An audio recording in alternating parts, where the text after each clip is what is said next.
brought up in the White Horse and we've been there for 32 years now. I think it makes a huge difference being a woman running the strip venue that we do.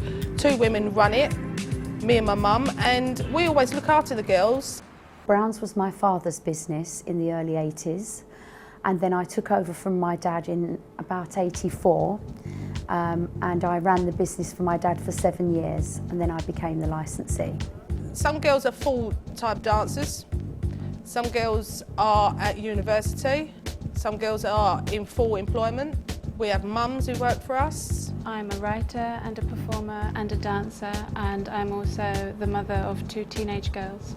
I work as a striptease artist in Brown's, and I'm also a private tutor. I am a striptease performer, and I'm also a burlesque performer, and I also work for a company that does Swarovski crystal body jewellery. I've always been a singer. I have been to university. I went to Oxford. I used this very much to help pay my way through university. I have a day job at the moment, but I also dance once a week. I find that it gives me great freedom of working hours. It pays very reasonably for the amount of hours that you do work, and it gives great artistic freedom, and I also work in it because I love it. I enjoy it and I find it very expressive. We're allowed to bring a lot of our own character and our own creativity to the shows that we perform. Supporting artistic freedom, supporting you to dance to your own music, choose your own costumes, do your hair the way that you want it. You don't have to kind of be this carbon copy of what people think that women should be. There is that element in the Hackney strip pubs where you have the traditional East End family feel, and the matriarch of the family is very dominant and very much in control of what's going on. Everybody's very friendly here, it's very safe, it's very well run. The owners of the club are very comforting. If you need anything, if you have any problems, they're always going to be there for you. And Denise is great. Denise has been my boss for the last 7 years now. She's absolutely fantastic. She looks after all of her staff, and sometimes I think it's better than having a male boss. We have a very close bond between the women that work here and also the men, the bar staff, the security staff, the DJs. Myself as a woman, I make sure they're safe. I would not work in a place or run a place where I thought women were under threat. They're not under threat, they are totally protected here. I think that the venues in Hackney, because they're independently run and often family run, that provides a greater sense of security. I have a hands-off policy. There are notices all around the bar which says no touching, no cameras. I do feel safe. I think there are particular venues that women are particularly safe in. Usually there will be security around the club. If anyone treats you badly in any of these clubs, the first thing you do is call security, who are straight over, and the guy is out the door. Being a bouncer here for the girls, looking after the girls, it makes them feel a lot safer. And having that around you is incredibly empowering. Even when they leave the premises, if someone tries to follow them up the road, you know, they always know that we're here. much more assaulted in daily life than I ever have been in my own club. I don't think it's degrading at all for women to take their clothes off. I don't find it degrading in the slightest being a striptease artist. I'm actually very proud of what I do. I think that it's very liberating. I feel much more comfortable and confident about my body now than I ever did before I started doing the job. Everyone in my family knows what I do, and my mother actually sent me an email earlier on today telling me how proud she was that I was standing up for something I believe in. You can be degraded in any job that you do by anybody. What's degrading is when, for instance, you have to work 40 hours for minimum wage. Working as a receptionist or a PA, I find myself under greater scrutiny and far more exploited. I am restricted in what I want to wear and how I behave, and I feel subjugated, whereas I don't in this kind of work. To be frank, just because you get your clothes off doesn't mean it's degrading unless you find that upsetting for yourself, which I don't. I think the council's proposals to ban striptease venues in Hackney is just ridiculous. There was nothing here 30 years ago when these places first started out here. It was a no-go zone. What I do remember is before all the sex establishments and those types of places were licensed and controlled, it was illegal. Therefore, it was run and managed by criminals, and they were not particularly very nice. Sleazy places, basements, cellars, all of that sort of thing. That's what we've got in the streets.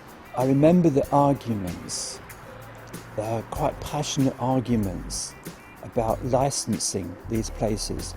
I remember the fights that were put up by the people who owned and ran them. Local authorities eventually won the case and they got licensed. There were places years ago that did continue to have striptease and they had no licence, no fire regulations, no safety checks. Businesses got away with it. One of them was across the road to me. It continued to operate with striptease for 5 years and I was paying my licence but they didn't pay theirs, and I wrote various letters and complained continuously to Hackney Council. What you now have are establishments that are properly run, properly controlled, very well managed, ruthlessly looked over by the licensing authorities, and lo and behold, great numbers of the criminals went. They're all gone, they're cleared off. Hackney Council actually does not have a lot of things it can say this has been a great success, but the licensing of sex establishments is a great success for Hackney. They should be applauded. They have done a terrific job. The context of this is that the Police and Crime Act in 2009 introduced a new regime for licensing what is called sex establishments. The unusual thing about this new law is that although there is a right of appeal against refusal of a licence, in one particular circumstance there isn't. And that is where the local council has adopted a nil policy.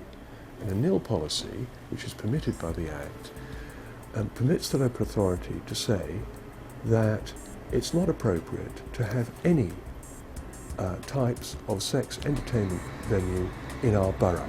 Where a licence is refused because there's a nil policy, there is no right of appeal. The people who say, let's have no sex establishment, they mean well, they're good people, and they're good moral people, but it's not going to work in the way that they want it to work. You know, I can kind of understand that when somebody fills out the consultation form for this nil policy, that they might think, well, this sounds like a good idea because I don't want one of these premises next door to me. Based upon the idea that these venues in some way exploit women. Now, at no point have these women actually be consulted to find out whether or not they feel they have been exploited.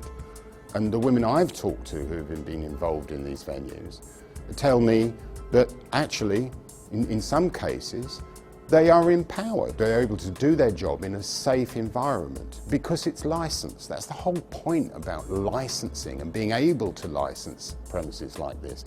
Is not just that it restricts it. It enables us to provide standards, it provides them with a safe environment and the security of knowing that they have recourse to the law, they can call the police and have the support from the local authorities. People in the media try to associate strip pubs with antisocial behaviour, but I think it's quite false. In a nice summer's evening, there will be thousands and thousands and more thousands of people on the streets, walking from bar to bar, just going about, coming, going. The police can't cope with it. In fact, the police, who had a brilliant patrol, have just had their patrol removed because there's not enough resources or funding to keep it going. Thanks a lot, guys. Hackney will lose untold revenue, and the money that we lose could be better spent on protecting Reverend Turf of the Shoreditch Church, who was only attacked recently inside his church. What we need is security in places like that, not banning what goes on here, which is perfectly under control, had no police, fire or residents' objections, to my knowledge, for years and years and years. I've seen no evidence that these particular venues, which have adult entertainment, attract any more incidents of crime than any of the other licensed premises in the Shoreditch area.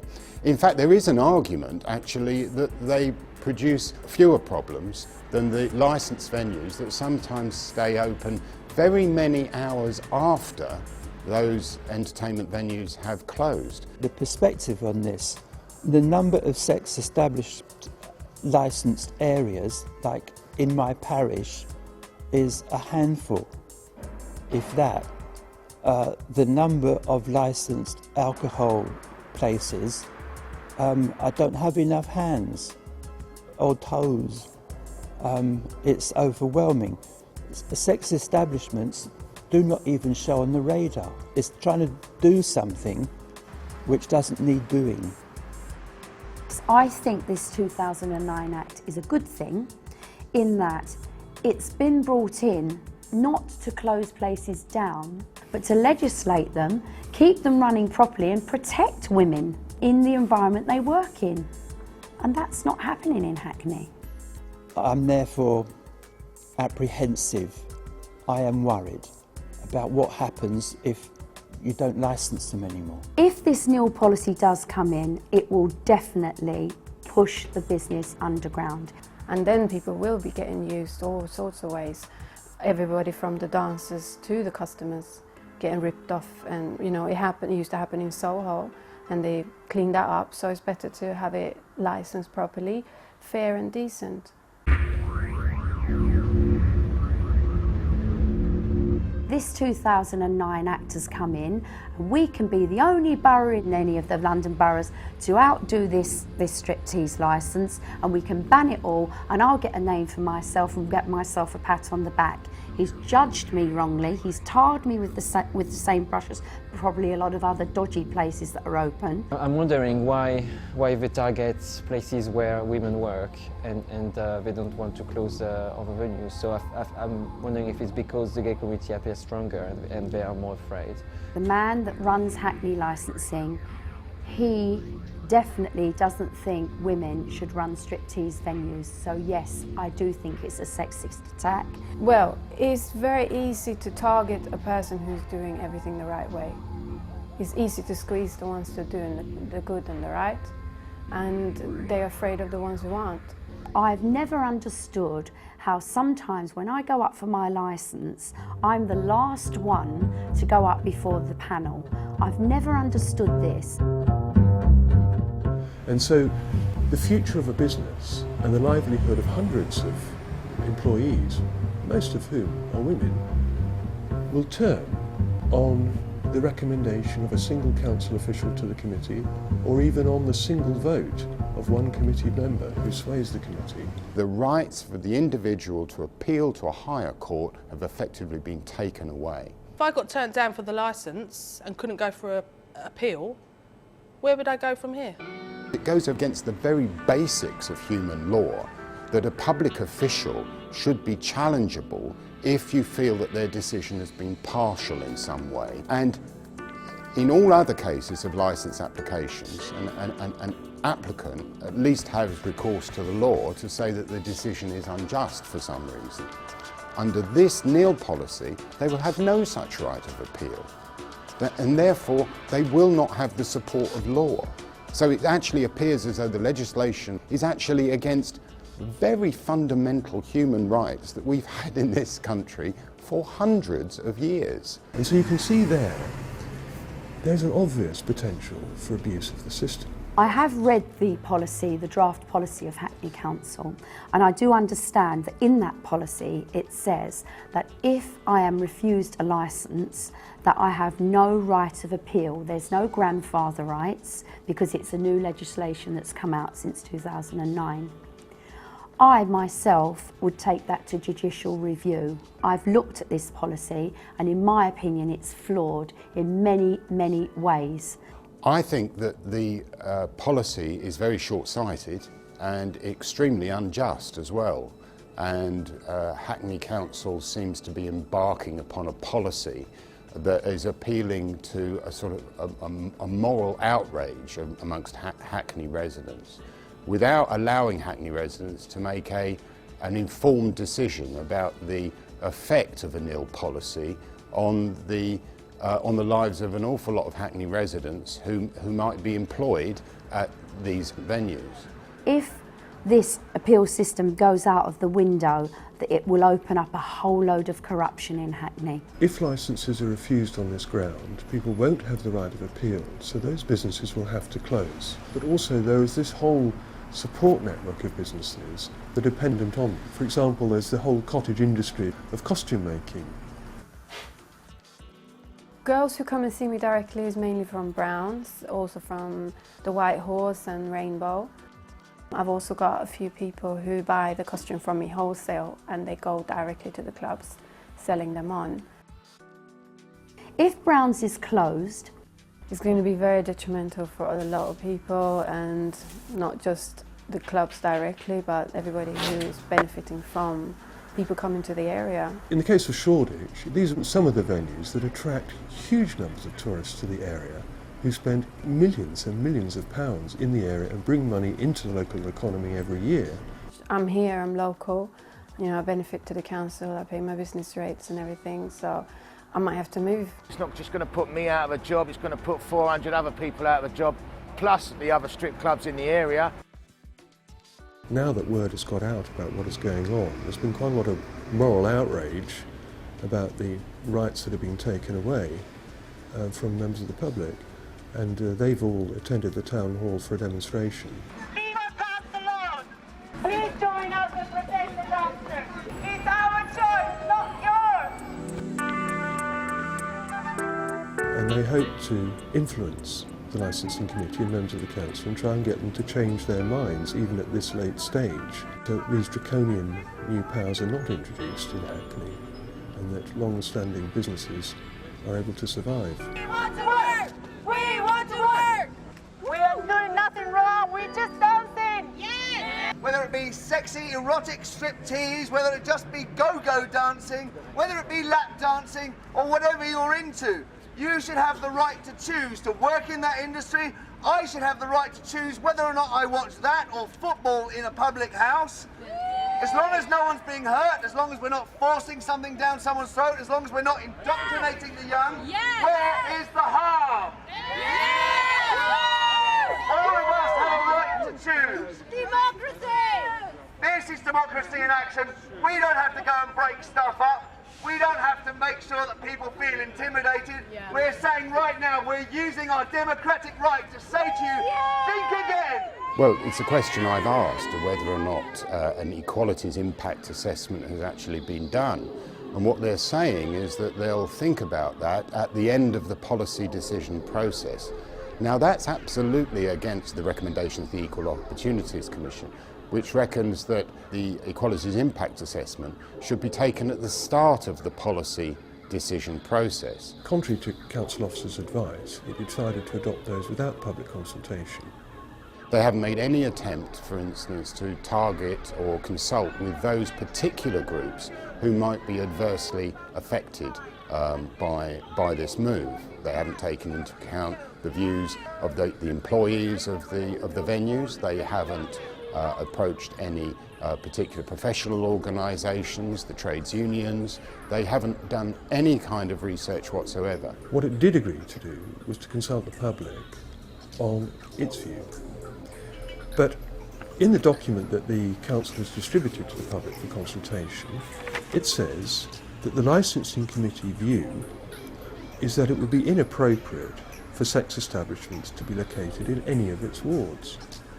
Well, if that's the licensing committee's view, why are they consulting the public now instead of before the committee formed its view? What is the purpose of the consultation? They've already committed themselves to a moral standpoint, and that is they've said that such entertainment venues are not suitable for any part of Hackney whatsoever. They've then gone out to consultation without the benefit of any evidence to support that idea, and they've politically locked themselves into the idea that this is what they must do. It's a seriously flawed process. It's one that's going to be challenged, I think, and it is also one that is fundamentally unjust. The walls are closing in, and when they say that they're offering a sense of comeback for people to say what they think, I don't think they really are. I think that they've engineered it so that you're given the illusion of being able to say what you think, and they have their online surveys, but I get the sense that they're making it very difficult for people to object. Hackney don't have a right to close down striptease venues on moral grounds, only if what was going on inside the premises was illegal. It is not illegal to take your clothes off in a licensed premises, protected by a licence that Hackney have given me for the last 30 years, and then come along and tell me that what I'm doing now is immoral. I cannot understand that, but I will fight this because it's not right.